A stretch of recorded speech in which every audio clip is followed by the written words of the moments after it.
Bismillahirrahmanirrahim. Assalamualaikum warahmatullahi wabarakatuh. Alhamdulillahilladzi arsalahu bil huda wa dinil haq liyudhhirahu 'ala dini kulli walau karihal musyrikun. Asyhadu an la ilaha illallah wa asyhadu anna Muhammadan abduhu wa rasuluhu wa la nabiyya ba'dah. Alhamdulillah, hari ini kita kembali bertemu dengan acara forum group discussion yang hari ini kita akan membahas terkait kenaikan kebutuhan bahan pokok. Dan alhamdulillah juga di tengah-tengah kita sudah hadir antara lain Pak Sukito sebagai pelaku UMKM di Kota Ngawi, dan kedua ada pengasuh kajian ekonomi Islam yaitu Ustadz Andi yang ada di tengah.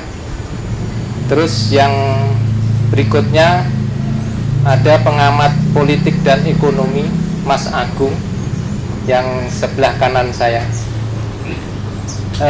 Seperti kita ketahui, beberapa waktu yang lalu Presiden kita Pak Jokowi itu menyerukan kepada masyarakat untuk mewaspadai kelangkaan sejumlah komoditas seperti pangan dan energi. Dan beberapa hari lalu atau beberapa minggu ini kita juga sudah merasakan apa yang disinyalir oleh Bapak Presiden itu betul-betul sudah terjadi di lapangan. Berpekan-pekan krisis terjadi terkait dengan minyak goreng yang melanda tanah air kita, itu sehingga krisis minyak goreng tadi sangat memukul terkait pada para pengusaha kecil dan menengah, dan terutama juga masyarakat kecil kita banyak yang mengantri dan berebut untuk mendapatkan 1-2 liter minyak goreng. Bahkan di salah satu tempat atau di mana itu ada yang sampai ibu-ibu meninggal dunia untuk mengantri minyak goreng. Dan untuk hal ini sebaiknya kita tanyakan langsung saja kepada pelaku UMKM yang sudah hadir di tengah-tengah kita, yaitu Pak Sukito, terkait dengan kelangkaan minyak goreng dan mungkin juga kenaikan harga bahan pokok menjelang Lebaran ini ya. Pak Sukito, bagaimana ini yang dirasakan ya, oleh masyarakat, khususnya pelaku UMKM? Monggo. Assalamualaikum warahmatullahi wabarakatuh. Waalaikumsalam warahmatullahi wabarakatuh. Jadi terkait saya sebagai pelaku UMKM, jadi kalau dikatakan itu sudah sangat lama, jadi kurang lebih 20 tahun lamanya. Baru kali ini merasakan ya terkait kenaikan kedelai, ya terkait usaha tempe. Sehingga kalau tempe itu kan jelas bahannya juga dari kedelai. Nah, kedelai itu sudah 1 bulan ini juga mengalami kenaikan yang sangat tinggi. Bahkan ada wacana terkait mau disubsidi oleh pemerintah, tapi faktanya itu baru didata. Sampai saat sekarang itu pun juga belum ada. Dan ketika bahannya saja belum ada subsidi, justru ada kenaikan lagi yang lebih fatal, yakni terkait dengan minyak goreng. Kalau minyak goreng ini tidak termasuk kenaikan, ini ganti harga ini. Jadi ganti harga bukan kenaikan. Ya karena kan antara tempe dengan minyak goreng itu ada hubungannya. Jadi ada hubungannya. Jadi ketika tempe kan otomatis ya untuk menjadikan makanan khas Ngawi ini kan dengan ya digoreng itu tadi ya, dengan minyak. Sehingga ini kan semuanya akan mengalami kenaikan. Sehingga ketika dampak itu tadi, ya tentunya dampaknya sangat luar biasa. Dari sisi UMKM sendiri, saya pribadi itu ketika keuntungan itu stagnan, tapi justru dengan pengeluaran itu tambah. Nah ini kan terus cari kemasukan apa lagi nantinya untuk memenuhi kebutuhan sehari-hari. Nah, ini kan ya memang seharusnya bagaimana agar ya terkait dengan kedelai ataupun minyak itu bisa turun lagi harganya. Ya itu mungkin. Ya, harapannya harga itu bisa turun gitu Pak. Ya, Tapi bagaimana? Mungkin panjenengan bisa menggambarkan untuk turunnya itu bagaimana? Apakah harus ada subsidi mungkin dari pemerintah atau seperti apa? Ya, kalau untuk turunnya itu tadi tentunya ada standarisasi. Jadi ada ukuran terkait dengan ya diimbangkan dengan kebutuhan-kebutuhan yang lain. Entah itu subsidi atau bentuk yang lain. Yang penting itu ya kalau bisa itu kembali seperti sebelumnya. Jadi ketika sebelumnya itu kan harga itu tidak terlalu naik-naik, artinya itu imbang. Mungkin dalam 1 tahun itu baru kenaikan itu 1 kali. Mungkin mendekati tahun baru, mendekati Ramadan itu aja. Tapi kalau kali ini enggak, tiap minggu naik lagi. Nah ini kan aneh gitu loh. Nah ini baru kali ini merasakan selama 20 tahun. Nah, melihat fakta seperti apa yang disampaikan oleh Pak Sukito tadi, bahwa kenaikan itu ternyata bukan hanya menjelang Ramadan saja untuk saat ini. Jadi kenaikan itu bisa jadi per minggu atau mungkin hanya hitungan hari mungkin. Nah ini untuk ke Mas Agung ini sebagai pengamat politik dan ekonomi ini, sebetulnya apa prediksi atau apa yang terjadi ya dengan fakta tadi, dengan peristiwa apa yang dialami oleh UMKM maupun masyarakat itu, apa sebetulnya yang terjadi di balik itu semua? Adakah sesuatu? Karena ini bukan hanya menjelang Ramadan kelihatannya. Nah, kalau menjelang Ramadan kan sudah terbiasa lah 1 tahun sekali biasanya memang begitu. Nanti pertengahan biasanya sudah turun lagi. Nah ini kelihatannya kok tidak seperti itu. Nah ini ada apa sebetulnya? Mas Agung. Ya, terima kasih. Bismillahirrahmanirrahim. Assalamualaikum warahmatullahi wabarakatuh. Waalaikumsalam. Ya, kalau kita melihat fenomena ya, yang sebenarnya fenomena ini kalau dikaitkan dengan Ramadan, tahun baru ataupun hari raya ya, itu kan artinya fenomena itu berulang ya. Nah, kalau fenomena itu berulang, mestinya harus ada kesiapan dari pemerintah dalam hal ini. Kalau dikaitkan dengan harga-harga bahan pokok berarti dengan kebijakan dan tentu bagaimana ini dari sisi pemerintah itu mengantisipasi jauh-jauh sebelumnya. Jadi bukan malah sekedar memberikan warning ya. Jadi itu kan seolah-olah Pak Jokowi tadi curhat ya laporan tuh. Cuma siapa yang dilapori? Pak Presiden ya. Jadi Pak Jokowi lapor ke Pak Presiden bahwa mau ada kenaikan harga gitu kan ya. Nah mestinya Pak Presiden yang dilapori Pak Jokowi tadi harusnya punya antisipasi. Berarti Pak Presidennya nggak kelihatan. Ya, nggak salahnya yang curhat tadi kan, yang memberikan informasi tadi kan Pak Jokowi. Ya. Itu informasi itu kepada siapa? Kalau kepada rakyat ya. Selama ini kan sudah biasa ya. Kalaupun ini dikaitkan dengan Ramadan atau dikaitkan dengan hari raya atau bahkan tahun baru sekalipun ya, itu kan berulang fenomena itu ya. Cuman ini kalau saya lihat sebenarnya kan spesial ya, karena kenaikannya itu lebih dari biasanya ya. Termasuk tadi dikeluhkan oleh Pak Sukito tentang harga kedelai ya. Jadi kedelai yang dipakai oleh perajin tempe itu kan kedelai impor ya, kalau tidak salah. Nah, kenaikan harga kedelai impor itu memang cukup besar ya, ada 0,62% dari sebelumnya. Ya, dari yang sebelumnya itu mereka beli 15,77 ya per basel atau sekitar 11.240 per kilogram ya. Sekarang mereka harus beli bahkan hampir 13.000 per kilogram. Ya. Berapa Pak Sugito kulanya? 12.000 lebih. Ya, artinya 12.000 kan ya. Sebelumnya itu cuma 11.000, sekarang ada 12.000. Nah, kenaikan ini cukup signifikan ya bagi perajin tempe. Kenaikan Rp1.000 itu cukup signifikan ya, ada 0,62% ya. Nah, itu kaitannya dengan bahan baku. Jadi bahan baku untuk perajin kedelai itu memang impor, masalahnya di situ. Yang kedua, kalau tadi ada keluhan juga masalah minyak goreng ya. Jadi ini menurut saya sebuah ironi lah ya.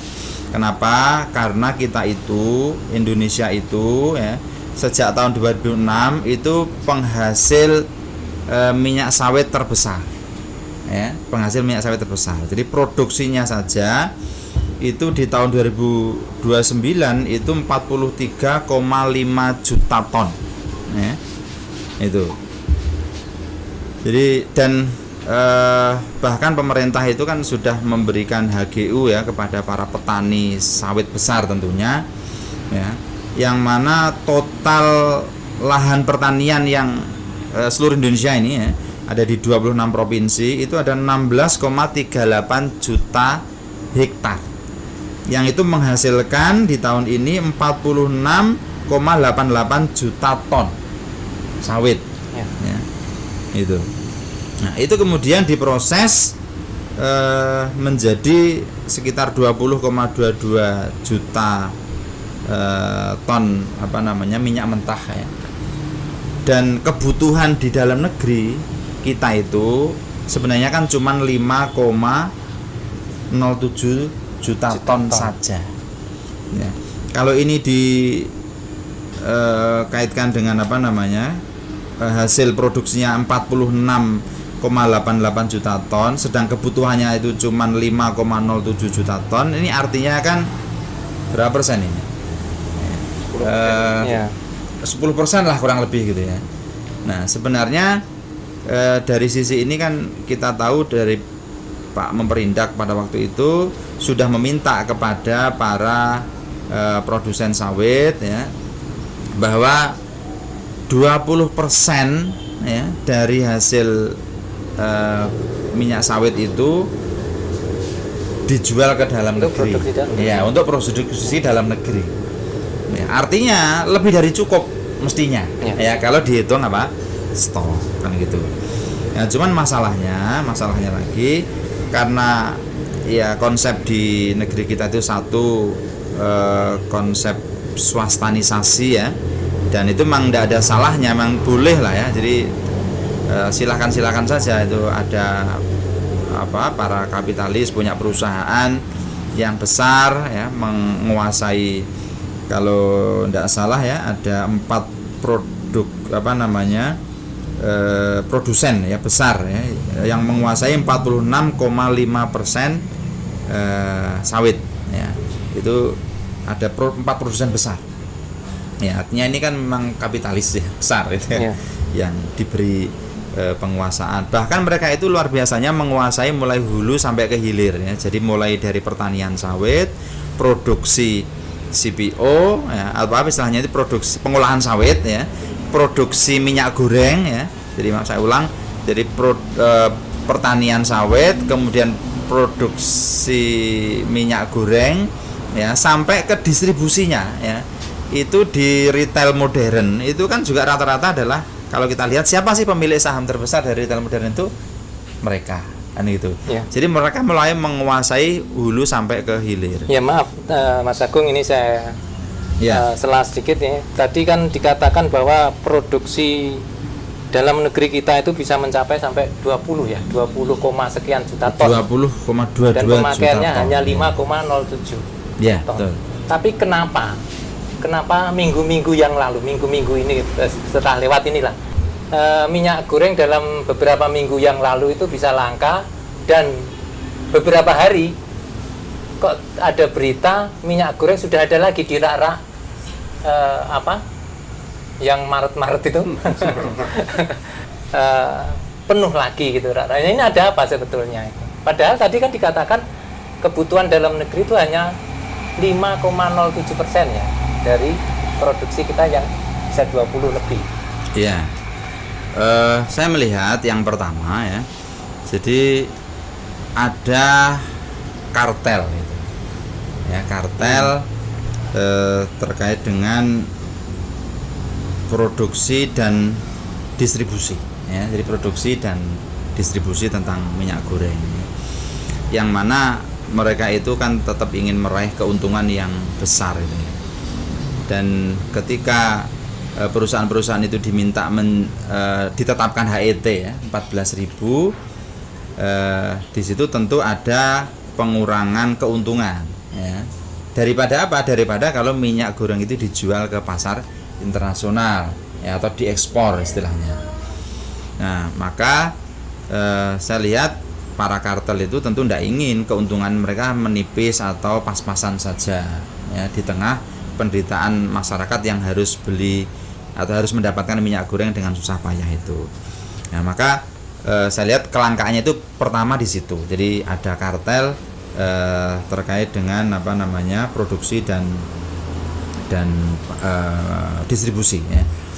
Kemudian yang kedua, sebentar, mungkin bisa dijelaskan yang dimaksud kartel itu seperti apa? Karena mungkin Pak Sukito sebagai masyarakat awam mungkin belum memahami apa yang dimaksud kartel ini. Bagaimana Pak Sukito? Betul begitu? Ya, bisa jadi karena ya itu kan bahasa yang mungkin intelektual ya. Monggo dijelaskan dulu mungkin apa yang dimaksud kartel. Ya, jadi bahasa gampangnya itu para kapitalis ya, pengusaha besar itu yang pertama dia mengatur proses produksinya ya. Sejauh mana produksi itu bisa menghasilkan, produksi sekian bisa menghasilkan keuntungan sekian, maka itu diatur ya. Kalau dia produksinya itu sekian tapi hasilnya minim ya, itu kan tidak sesuai dengan prinsip ekonomi ya, dan ini tentu tidak sesuai dengan prinsip kapitalis ya. Kemudian setelah produksi itu dia juga akan mengatur bagaimana distribusi pasar itu betul-betul itu istilahnya itu ya dalam artinya menguntungkan mereka gitu ya, atau kalau boleh ya jadi semacam ada ditahan lah jadi ditahan ya, kalau mau dikatakan ditimbun kayaknya terlalu kasar ya itu terlalu kasar, ditahan lah, itu ditahan dengan sebab tertentu. Ada yang menahan. Ya, misalnya kayak 10 juta ton ya, di tengah kelangkaan minyak goreng ditemukan di gudang masih ada 10 juta ton minyak goreng yang belum didistribusikan padahal di pasaran langka gitu. Dan rata-rata ya ketika harga tertinggi, eceran tertinggi minyak goreng 14.000 itu ya, stok yang ada yang distribusinya itu hanya ke retail modern. Itu. Saya ini jelek-jelek begini juga punya toko gitu ya. Yang mana saya juga order sebenarnya kemarin untuk order minyak goreng. Nah, tapi apa jawaban dari perusahaan? Ya, perusahaan resmi salah satu minyak goreng yang jadi supplier saya itu katanya kami sementara ini hanya memenuhi retail modern, Pak. Itu untuk retail tradisional atau pasar itu belum. Ya, artinya kami di pasar itu tidak pernah mendapatkan minyak goreng harga 14.000 itu. Ya, kami di pasar mendapatkan harga minyak goreng yang ada yang 18.000, ada yang 20.000 itu. Padahal itu kan semua produsen itu sudah diminta menjual 14.000. Lah kok kami dapatnya harga sekian itu? Nah, berarti kan ada selisih keuntungan. Jadi kayaknya proses distribusinya itu memang diatur oleh mereka. Ya, jadi gitu. Terkait dengan kartel tadi karena ada kapitalis yang mengatur proses produksi maupun distribusinya. Ya.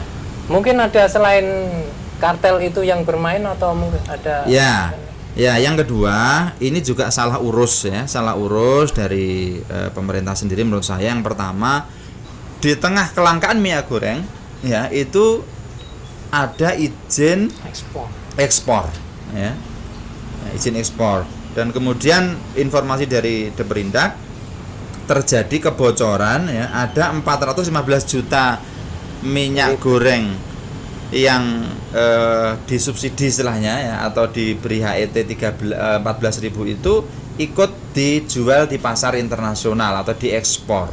Ya, tentu ini kembali kepada siapa sih pemilik yang mengekspor itu siapa kan gitu.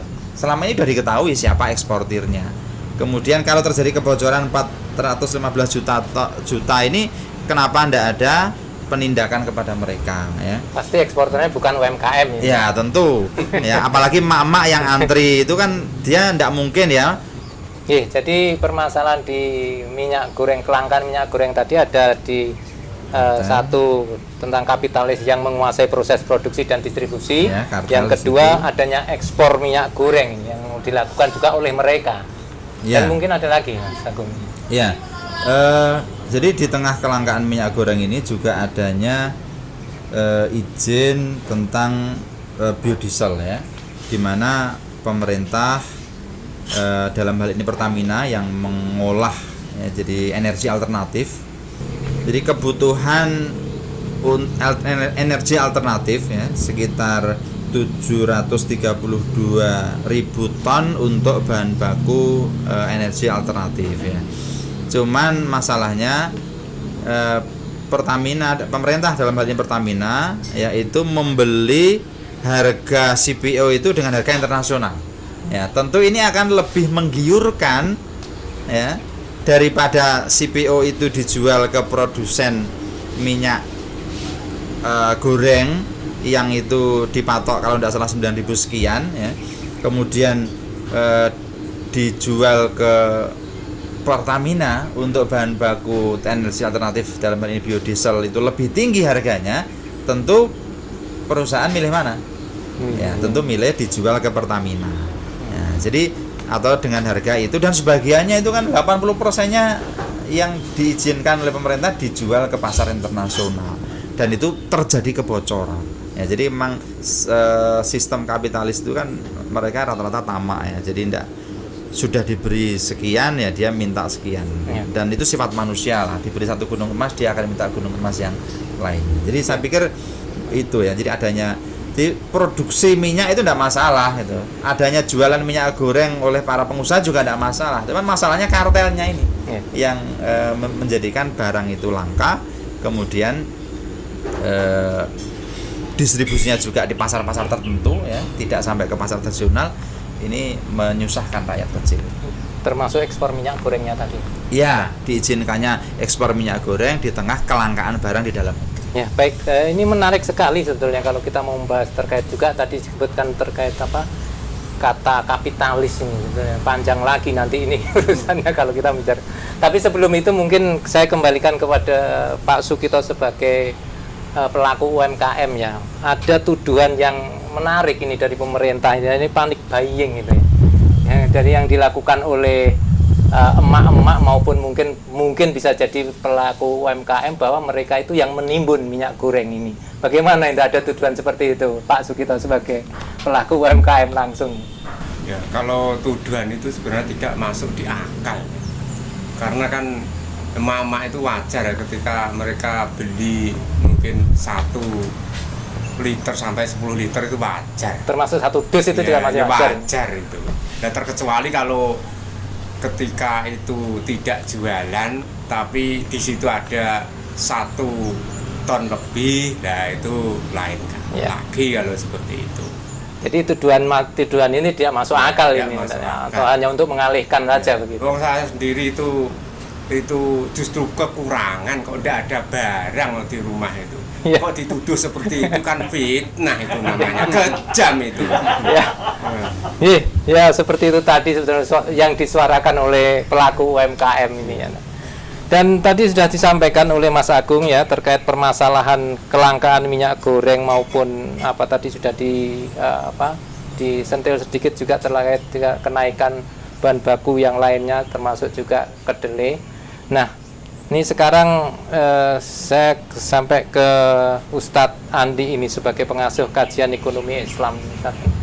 Tadi kan sudah dijelaskan oleh Mas Agung ya terkait dengan kelangkaan minyak goreng karena adanya kartel dalam proses produksi, distribusi maupun ada izin ekspor. Nah, kalau di dalam Islam sendiri ini Ustadz Andi ini, bagaimana sih sebetulnya pengaturan terkait dengan kebutuhan pokok masyarakat ini?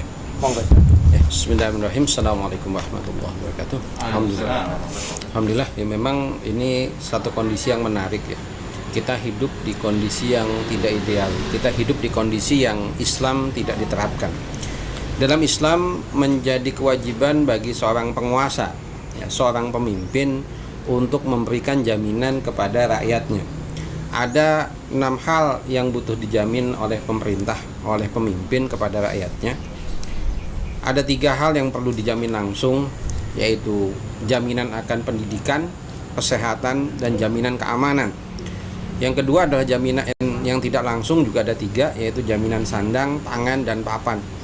Nah, jaminan ini melingkupi ya, apa-apa yang memang kemudian ketersediaannya. Tidak mungkin kaum muslimin, rakyat, kemudian bisa memenuhi sandang pangan papannya kalau barangnya nggak ada. Maka menjadi kewajiban bagi pemimpin, bagi penguasa, bagi pemerintah untuk memastikan ya, barang ini ada. Kedua juga menjadi kewajiban bagi mereka untuk menjamin bahwa barang ini tidak kemudian dipermainkan. Kenapa? Karena memang Rasulullah juga sudah melarang ya orang-orang yang memang mempermainkan harga. Ya. Dari banyak hadis juga Rasulullah juga sudah memperingatkan bagi orang yang menimbun untuk mencari keuntungan.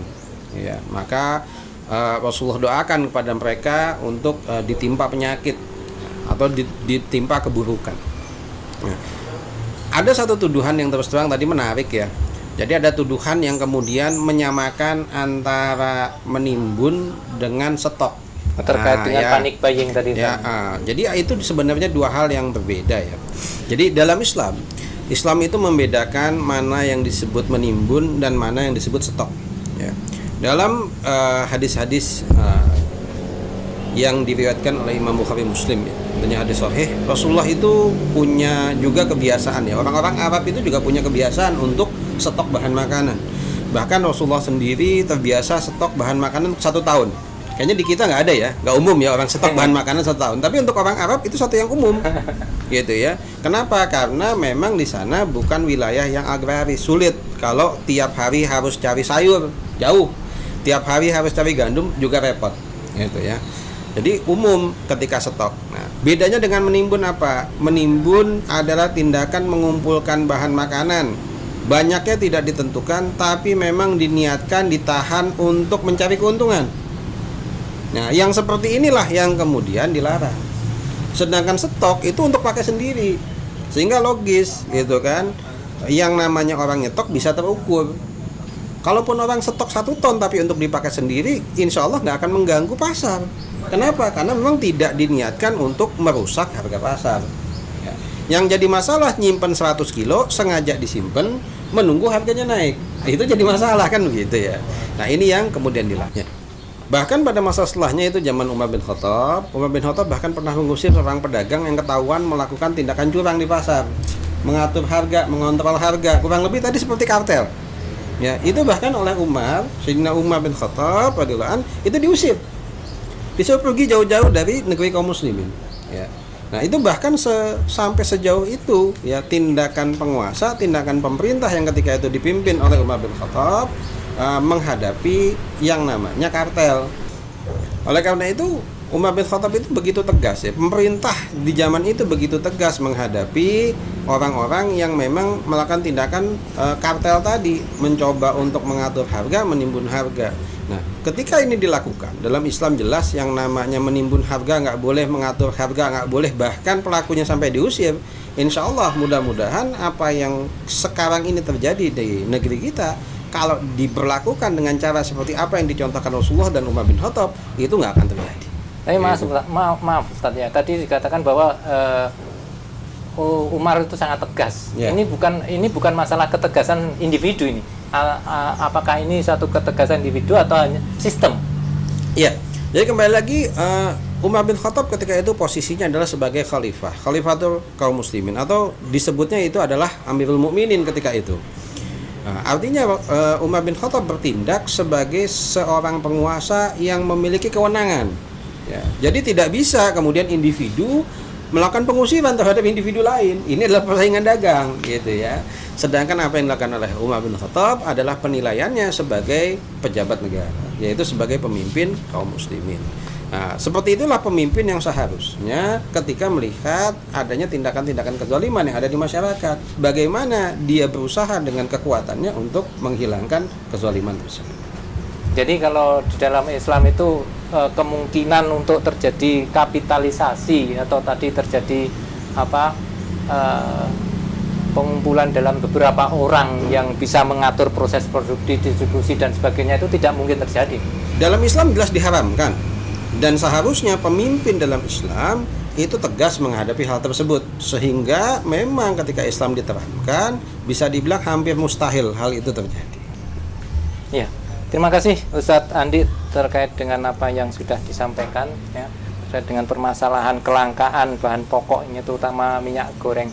Dan terakhir sebelum acara kita tutup, mungkin bisa saya pertanyakan atau saya tanyakan kepada Pak Sukito sebagai masyarakat, bagaimana dengan tawaran mungkin ya, dengan tawaran yang disampaikan oleh Ustadz Andi tadi terkait dengan pengurusan dengan sistem Islam tadi bagaimana? Iya, jadi saya sendiri juga Muslim ya, tentunya sangat setuju. Karena ketika tadi disebutkan bahwa ketika kebutuhan pokok itu kan dijamin oleh negara terkait dengan kesehatan, pendidikan, dan keamanan itu tentunya kan dijamin. Artinya masyarakat itu tadi tidak terlalu istilahnya fokus untuk mencari untuk pendidikan, untuk kesehatan ketika saat ini kan itu ya, apa-apa mahal itu tadi. Sehingga dengan adanya kenaikan salah satu produk saja itu sudah keteter kan masyarakat. Tapi ketika dalam sistem Islam itu nantinya apa yang disampaikan Ustadz Andi tadi, ada ketegasan seorang pemimpin, seorang khalifah tadi, karena terkait dengan seperangkat aturan yang tentunya datangnya dari Allah Subhanahu wa Ta'ala itu tadi. Nah itulah yang tentunya ya harapan saya juga setuju seperti itu. Nah masalahnya ini kan yang setuju yang jenengan yang hadir di sini, mungkin yang mendengar pernyataan. Nah ini yang masyarakat luar itu bagaimana Ustadz Andi? Untuk Ustadz Andi bagaimana itu masyarakat yang lebih banyak dari Pak Sukito mungkin? Ya, kembali lagi, insya Allah kita sebagai Muslim ya, khususnya kaum muslimin, kita harus yakin bahwa Islam ini adalah aturan yang bersumber dari Allah. Aturan yang bersumber dari Allah dijamin sempurna, gitu ya. Sehingga tidak pada tempatnya kita memilih sesuatu yang lain selain aturan Allah, kan begitu ya. Khawatir gitu ya, khawatir kemudian itu bahkan ngerusak keyakinan kita, keimanan kita. Kenapa? Berarti kita nggak yakin dong Allah menurunkan aturan yang sempurna. Ini sudah dikasih oleh Allah aturan yang sempurna, malah pilih yang lain.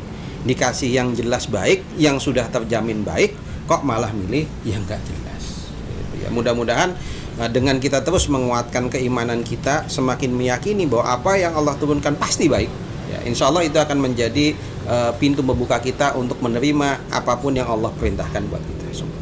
Ya. Ya, terima kasih atas jawaban dari Ustadz Andi. Mungkin tadi juga sebagai closing statement dari acara kita, forum group discussion kali ini yang mengangkat tema tentang kenaikan kebutuhan bahan pokok menjelang pemilu, dan tadi sudah disampaikan juga bahwa ini sebetulnya bukan masalah menjelang Ramadan kan gitu. Tadi sudah disampaikan bahwa saya sampaikan bahwa ini bukan hanya menjelang Ramadan saja kenaikan bahan pokok, tapi ini ada sesuatu yang tidak terduga begitu ya mungkin. Atau dari Mas Agung mungkin sebagai pengamat politik dan ekonomi ada closing statementnya, monggo silakan. Ya, kalau saya sebagai pengamat ya, saya lihat rakyat itu mungkin ya, dia itu enggak mau berpikir pusing-pusing lah mau sistemnya apa itu.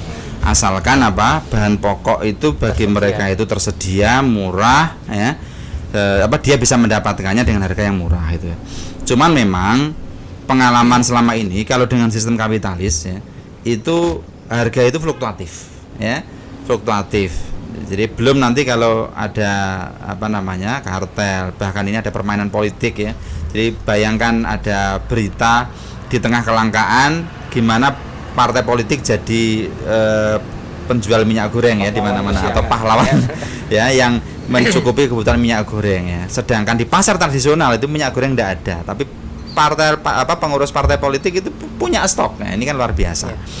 Nah, jadi di sini sistem demokrasi kapitalis ini ikut mempermainkan, saya lihat di situ ya. Kemudian atau bermain di dalamnya.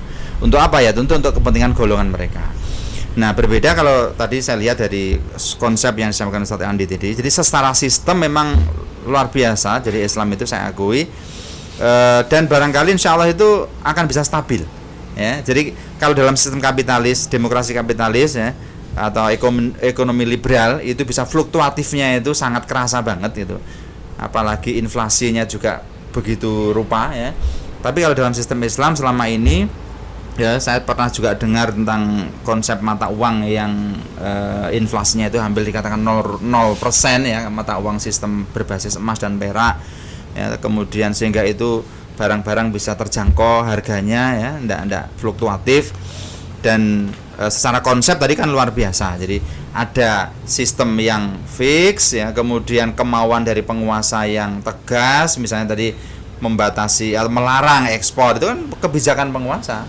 Melarang kartel ya, kong kali kong dalam hal apa? Penguasaan produksi dan pasar, sehingga harga itu yang menentukan siapa ya? Ya harga yang menentukan para kartel itu. Ya, dengan kong kali kong antara berbagai perusahaan atau produsen ya, dan juga pasar itu kan yang menguasai mereka, pasar modern ya, yang ya itu. Nah, dari sini saya sebenarnya secara pribadi dan sebagai seorang muslim tentunya lebih setuju lah dengan solusi dari Ustaz Andi tadi. Barangkali itu. Ya, terima kasih apa yang sudah disampaikan terkait dengan masalah kita hari ini atau permasalahan kita yang kita bahas hari ini. Dan ini sangat menarik sekali tadi, karena ada lagi kata-kata baru ini, mungkin ada inflasi dan sebagainya, dan mungkin akan kita ulik lebih lanjut lah. Kalau untuk hari ini mungkin waktunya kurang begitu bersahabat kayaknya. Nanti mungkin lain kali di forum group discussion yang lain mungkin bisa kita lebih dalam lagi, kita ulik lagi terkait dengan permasalahan yang ini. Ya begitu pemirsa, acara forum group discussion kita siang hari ini. Semoga kita bisa ketemu lagi di dalam acara-acara yang lain forum group discussion, dan akan lebih membahas lebih dalam lagi terkait permasalahan ini. Terima kasih kepada Mas Agung, Ustadz Andi, dan Pak Sukito atas kehadirannya di acara forum group discussion kali ini. Mudah-mudahan nanti kita bisa ketemu lagi di acara-acara yang lain. Dan kita akhiri acara siang hari ini dengan ucapan alhamdulillah dan billahi taufik wal hidayah. Wassalamualaikum warahmatullahi wabarakatuh.